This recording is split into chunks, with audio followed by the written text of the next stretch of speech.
이번 오늘 방송을 맡게 된 저는 시전의원 신촌점 신예진 원장입니다. 반갑습니다. 자, 오늘은 성공적인 시험관 시술을 위한 난자질 강화 노하우 1탄이라는 제목을 가지고 방송을 하게 될 텐데요. 오늘 크게 얘기할 것은 잠과 스트레스에 관한 이야기입니다. 그래서 이것이 사실은 이 두 가지 문제가 사실은 난자질에서 굉장히 중요한 부분이고요. 사실 우리가 시험관을 하는 동안 혹은 시험관을 하지 않고 여러 가지 임신에 대해 준비를 하는 동안에 병원에 가면은 난자질은 어쩔 수가 없어요 라는 이야기 듣는 경우가 많은데 치료를 받고 또 시험관을 하고 혹은 임신을 준비하면서 성공하시는 분들도 굉장히 많고 그 중요한 부분에는 이제 한의학과 한방치료들이 그 자리를 하고 있지만은 또한 그 치료 효과를 훨씬 더 늘릴 수 있는 그 기본 바탕에는 내 생활의 관리, 특히 잠자는 거, 먹는 거, 운동하는 것 등 몸 관리가 시험관 위에 훨씬 더 최적화될 수 있는 여러 가지 방법들이 있죠. 그래서 그 중에서도 특히 가장 중요한 게 사실은 수면과 스트레스에 관한 부분이기 때문에 오늘은 그것을 가장 먼저 말씀드리려고 합니다. 자, 시험관을 잘 하려면 또 난자질을 높이려면 가장 필요한 첫 번째 중에 하나는 바로 양질의 수면입니다. 자, 9점이라는 표현을 쓰는 걸 좋아하는데요. 잠을 잘 자는 것과 난자질의 연관성에 대해서 설명을 드리겠습니다. 뭐 길게 복잡하게 설명하면 조금 어려워지고요. 크게 잠을 잘 자면은 왜 난자의 질에 도움이 되는지에 대해서 간략하게 설명을 드리자면은 뭐 여러 가지 잠을 자면 나오게 되는 호르몬들이 있지만 크게는 한 세 가지 정도가 난자의 질에 좀 영향을 줄 수 있다고 볼 수가 있겠고요. 찾아보면 더 있을 수도 있고 그 연관성에 대해서는 앞으로도 꾸준히 규명이 될 겁니다. 첫 번째, GnRH인데요. GnRH는 여러 가지 성호르몬들, 여성 호르몬들의 감독 역할을 하고 있는 호르몬이라고 생각하면 됩니다. 그래서 GnRH가 생리 주기를 조절을 해주고 명령을 내리고 너 나가라, 난자야 너 자라라, 난자야 너 나가라 하는 그런 여러 가지 감독을 GnRH가 하게 되는데요. 이 GnRH가 배란을 일으킬 수 있는 좀 영향력이 있는 파동성 분비가 밤 11시에서 2시 사이에 일어나게 됩니다. 그래서 잠을 잘 못 자게 되면은 배란 주기가 많이 틀어지게 되는 것을 느낄 수가 있게 되는데요. 물론 체질상 나는 잠을 자든 말든 난 3교대를 하던 내가 스튜어디스든 생리 굉장히 잘하는 사람들이 있습니다. 그거는 그 사람들이 다행히 운이 좋게 그 잠에 영향을 받지 않는 체질을 타고났다는 거고요. 대부분의 조금이라도 생리 주기가 약한 경우들, 난자의 기능이 조금 약한 경우에는 잠에 바로 영향을 받을 수 있는 것을 실제로 느끼게 되고요.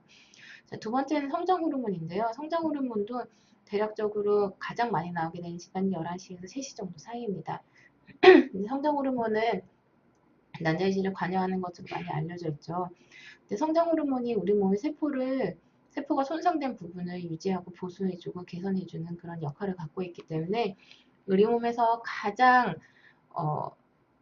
여러 가지 산화 스트레스나 손상이 약한 호르몬이 세포가 뭐가 있을까요? 그 세포 중에는 남성의 정자와 여성의 난자가 있어요. 왜냐하면 정자와 난자는 반쪽짜리 세포이기 때문이에요. 그래서 외부에서 여러 가지 산화 스트레스가 왔을 때 난자하고 정자의 여러 가지 유전 정보나 뭐 세포 염기 서열 같은 것들이 영향을 받을 수가 있는데 그런 것들이 잘못되었을 때 고쳐줄 수 있는 것이 바로 성장 호르몬입니다. 그리고 세 번째, 멜라토닌인데요.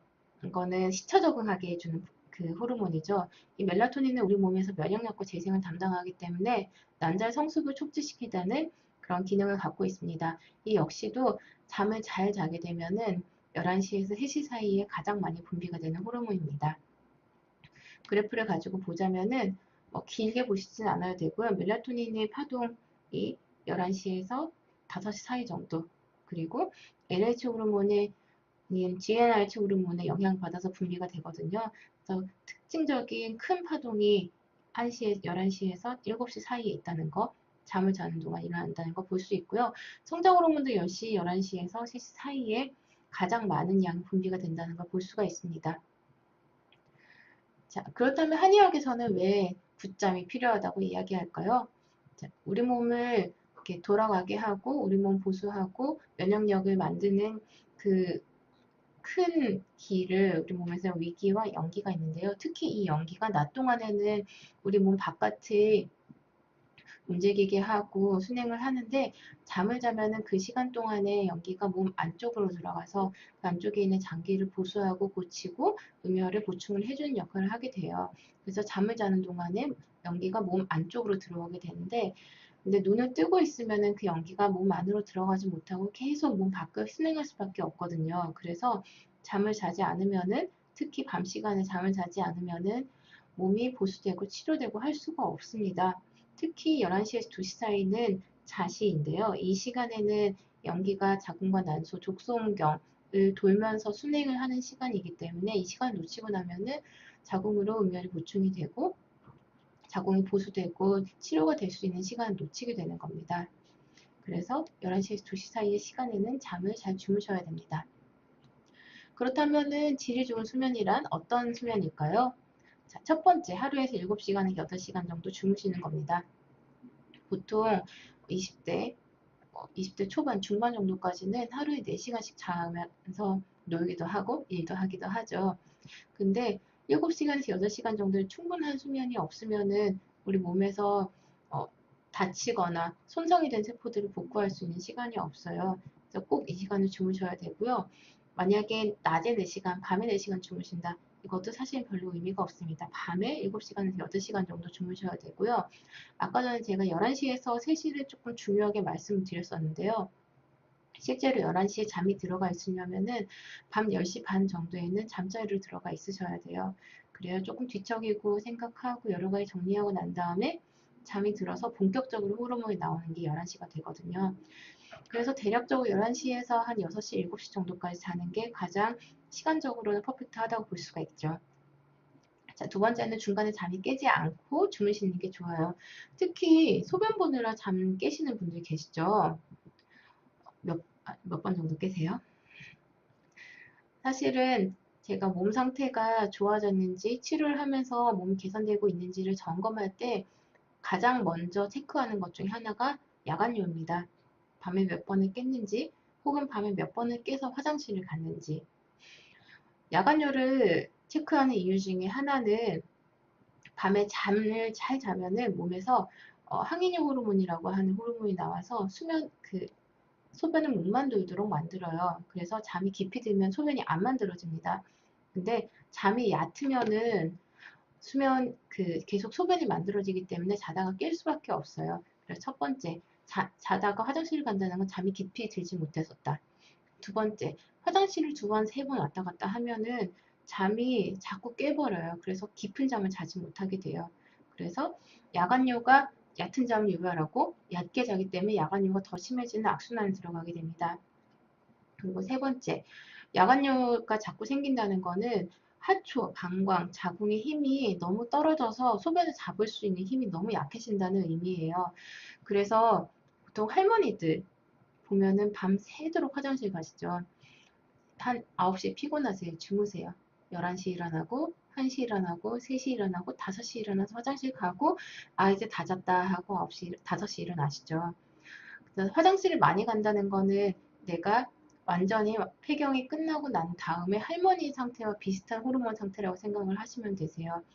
그 에스트로겐이 잠을 도와주는 호르몬이거든요. 그래서 폐경이 일어나기 시작하는 갱년기에서부터는 거의 밤잠을 자꾸 설치게 되고 불면증과 야간류가 굉장히 이렇게 심해지게 됩니다. 확 빠르게요.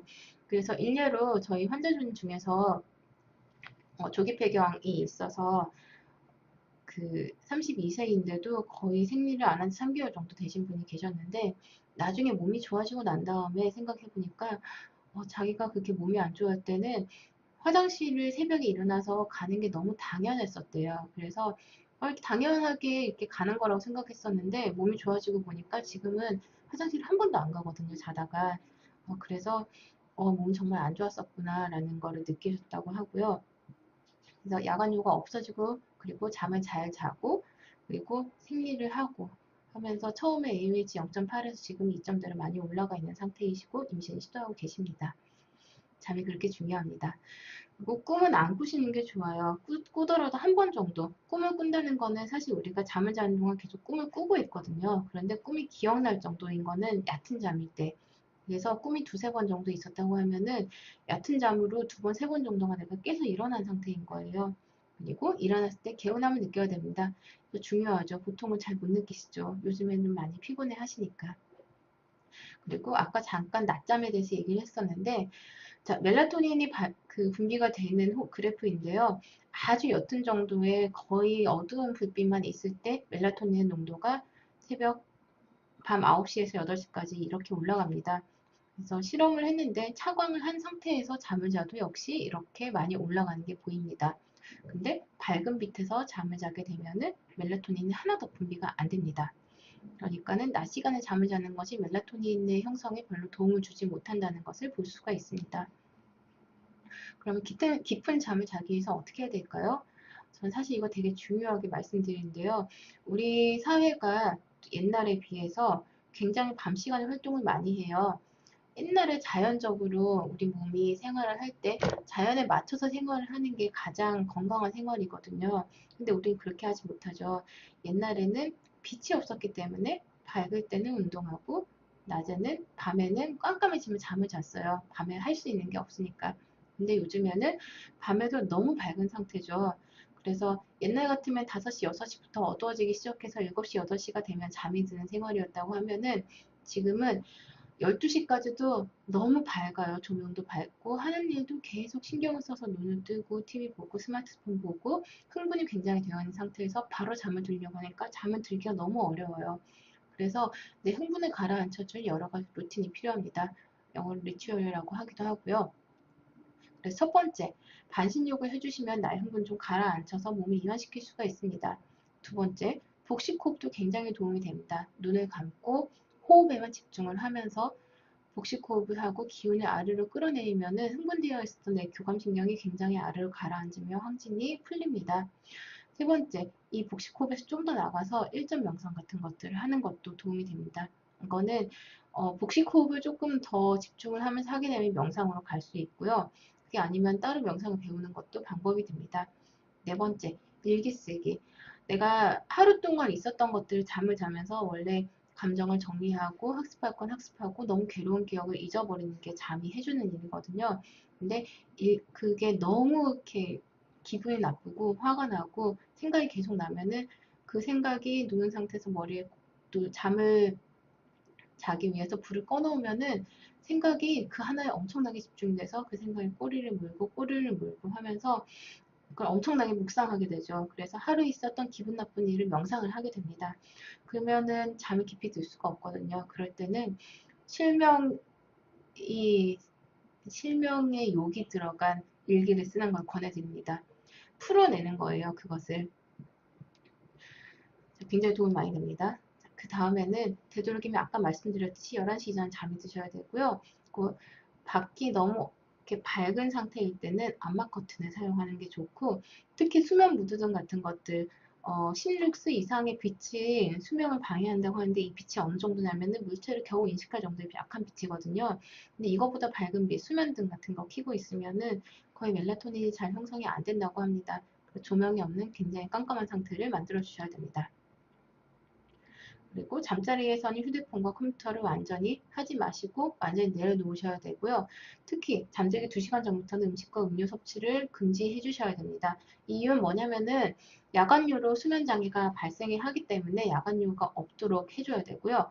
그리고 잠들기 2시간 전부터 당연히 음식을 먹으면 소화를 시키느라고 잠이 깊이 들어갈 수 없기 때문에 안 먹는 거고요. 음료는 어느 정도냐면은 자리끼 같은 거 절대 금지고요. 2시간 전부터는 뭐 딸기 하나, 뭐 토마토 하나 이런 것도 안 드시는 게 좋습니다. 그래서 완전히 수분이 전혀 섭취가 되지 않은 상태로 잠드는 걸로 원칙을 해주시면 좋겠습니다. 만약에 남편이 코골이가 너무 심한데 내가 잠을 잘 자지 못한다고 하면은 이거 되게 권장하는 방법은 아니긴 하지만 시험관 이식이 끝날 때까지는 다른 장소에 자는 것도 방법이 될 수 있습니다. 이 상황은 특수 상황인 거고요. 잠을 자는 게 남편과 함께 생활하는 것보다 이득이 조금 더 크다면 바꿔드리는 상황일 뿐입니다. 제가 아까 잠들기 전에 명상과 복식호흡에 대해서 조금 많이 말씀드렸었죠. 그 이유가 뭐냐면은 우리 사회는 교감신경 굉장히 흥분이 되어 있는 삶을 살고 있거든요. 근데 자율신경엔 두 가지가 있어요. 교감신경과 부교감신경, 흥분과 이완입니다. 그래서 교감신경은 일종의 원시신경이라고 생각하면 되는데요.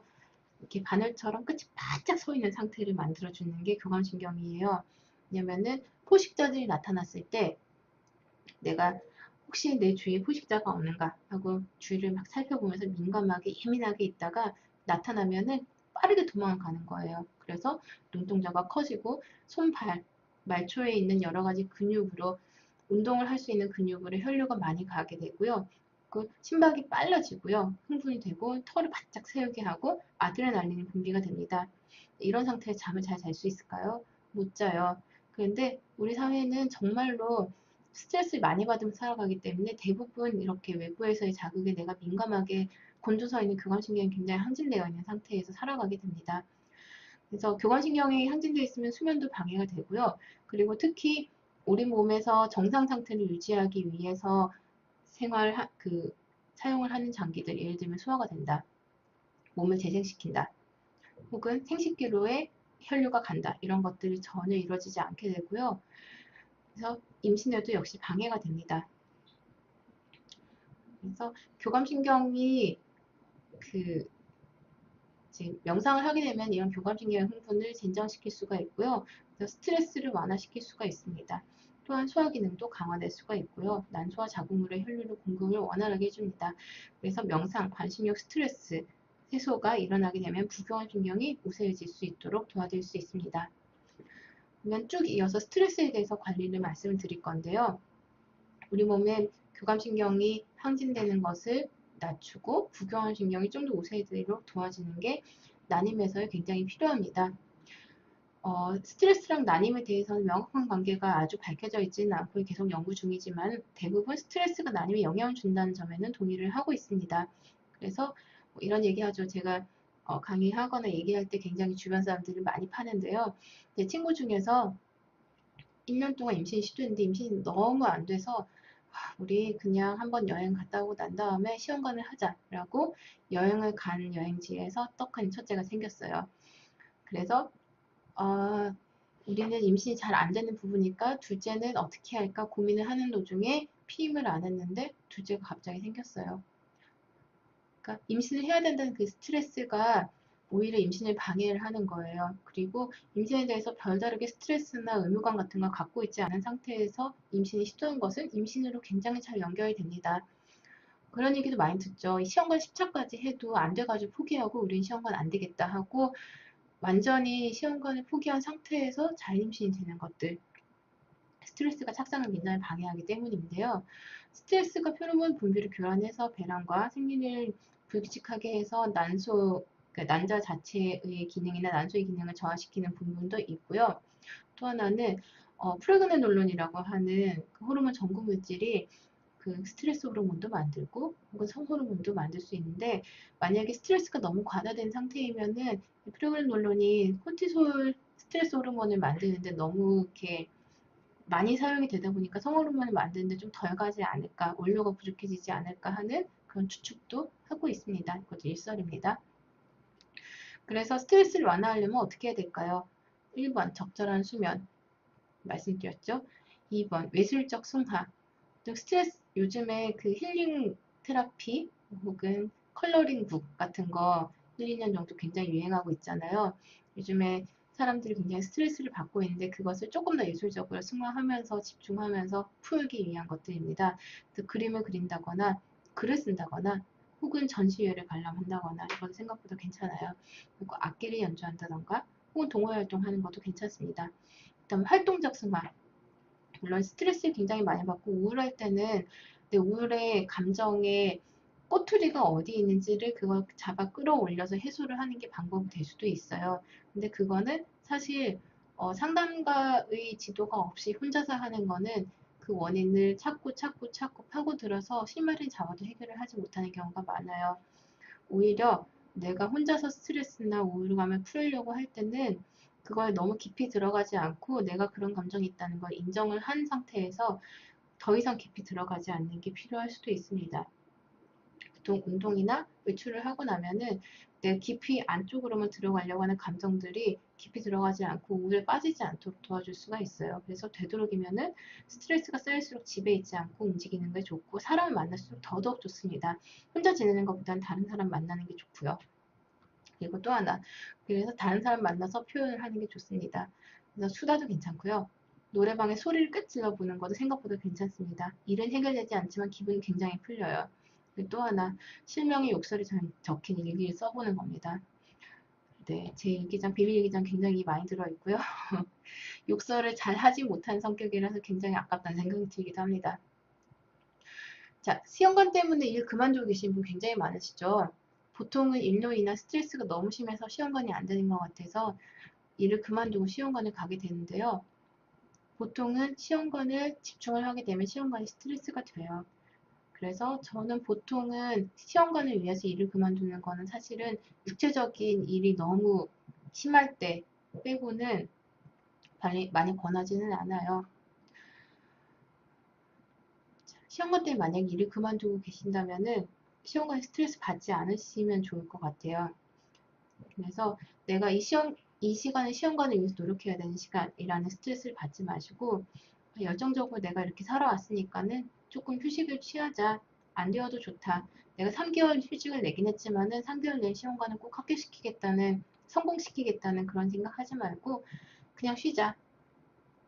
그리고 두 번째, 시험관은 사실 일을 하시다 그만두신 분들은 내가 열정적으로 일을 해서 인풋을 넣으면은 그거에 따른 아웃풋 결과를 얻어내는 것에 굉장히 익숙한 삶을 살아오신 거거든요. 그래서 시험관을 위한 노력을 하면은 시험관을 인풋하는 만큼 아웃풋이 나오기를 이렇게 너무 생각하세요. 그런데 시험관은 일처럼 인풋과 아웃풋이 확실하지 않은 그 일이거든요. 그래서 내가 이만큼 노력했는데 음식도 다 줄이고 완전 금욕적인 생활을 하고 있는데 시험관이 왜 안 돼? 근데 내 친구는 정말 술 마시고 담배 피우면서 임신 성공했어. 걔는 왜 이러고 나는 왜 이래? 그럴 수 있다는 거 인정을 하셔야 돼요. 그래서 내가 인풋을 이만큼 하는 것만큼 아웃풋이 나와야 돼 라고 하는 그런 생각을 조금 버리시면 좋을 것 같아요.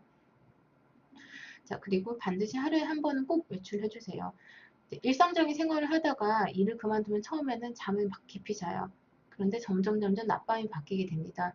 그러면은 시험관 하려고 하는데 맨날 새벽 3시에 자고 10시에 일어나는 생활로 바뀌게 되는 경우도 있고요. 그리고 또 집에 가만히 있으면 우울감이 굉장히 찾아오게 되거든요. 그래서 일상적인 루틴, 낮에 나가서 햇볕을 쬐는 그 생활을 반드시 하고, 그리고 밤엔 잠을 자는 패턴을 만들기 위해서, 그리고 우울해지지 않기 위해서 반드시 하루에 한 번을 외출을 하는 걸로 해주십시오. 자, 난자의 질을 높이기 위해서는 저희가 한약치료, 그리고 자궁신부치료, 온열치료를 함께 진행을 하고 있고요. 그리고 침치료나 약침치료도 굉장히 도움이 많이 되고 있습니다. 그래서 궁극적으로는 한방치료가 난임 그리고 난자질의 강화에 대해서 아주 근본적인 치료들을 도와드리고 있지만은 생활 속에서 이런 스트레스와 수면 관리를 잘 해주시면은 훨씬 더 몸이 좋아지는 속도가 빨라지는 것을 느낄 수가 있습니다. 그럼 오늘의 사연입니다. 친구인데 결혼은 4년째 아기가 없어요. 정말 속상하고 답답해하는데 하셔야 하지 못하고 운동도 열심히 하시고 계시고 식사도 다 바꾸고 계신데 계속 실패하고 있고요. 그리고 자궁 내막이 너무 얇아서 착상이 되지 않고 있는 중이시군요. 이런 경우에는 사실은 그렇죠. 스트레스를 많이 받지 않으셔야 되고 또 몸을 만드는데 여러 가지 노력을 기울여야 되는 상황인데 너무 혼자서만 고민하지 마시고 한의원 찾아오시면은 이게 이유가 뭐인지 케이스 바이 케이스로 조금 봐드려야 될 것 같고요. 예, 친구분이 굉장히 잘 말씀을 해주셨는데 매주기의 내막과 몸은 달라질 수가 있어요. 그래서 몸은 계속 변화할 수 있으니 3개월 정도 몸을 잘 만들면서 끊임없이 스트레스 관리, 수면의 관리 잘 해주시고 한방치료 함께 받으시기를 조금 권해드릴게요. 한방에 오시면은 내막을 강화할 수 있는 여러 가지 방법들이 있으니까는 그런 부분들 저희가 좀 도와드릴 수 있을 것 같습니다. 자, 난자의 질을 높이는 수면 습관이 아닌 것은 오늘의 퀴즈입니다. 1번 잠들기 전에 반신욕, 2번 명상하기, 3번 암막 커튼 사용하기, 4번 영화 보기. 뭔지 알겠죠? 참여 방법은 3월 29일 수요일까지 카카오톡 시즈언니원 자문센터로 정답 메시지를 보내주시고요. 총 3분에게 던킨 도넛 그린티 라떼 기프티콘을 증정해 드리도록 하겠습니다. 그리고 저희 시즈언니원 어플 많이 사용해 주시고요. 점점 사용자가 늘어나고 있고요. 굉장히 유용한 진료 정보들, 한의원에서 진료 정보들 말고도 다이어트, 미용, 그리고 여성에 관한 임신에 관한 여러 가지 정보들 계속 업데이트 되고 있으니까는 많이 사용해 주세요. 자, 더 궁금한 부분은 카카오톡으로 문의 주시고요. 오늘 강의는 여기서 마치도록 하겠습니다. 좀 길어졌는데 모두 스트레스 받지 않고 행복한 임신하실 수 있기를 바라겠습니다.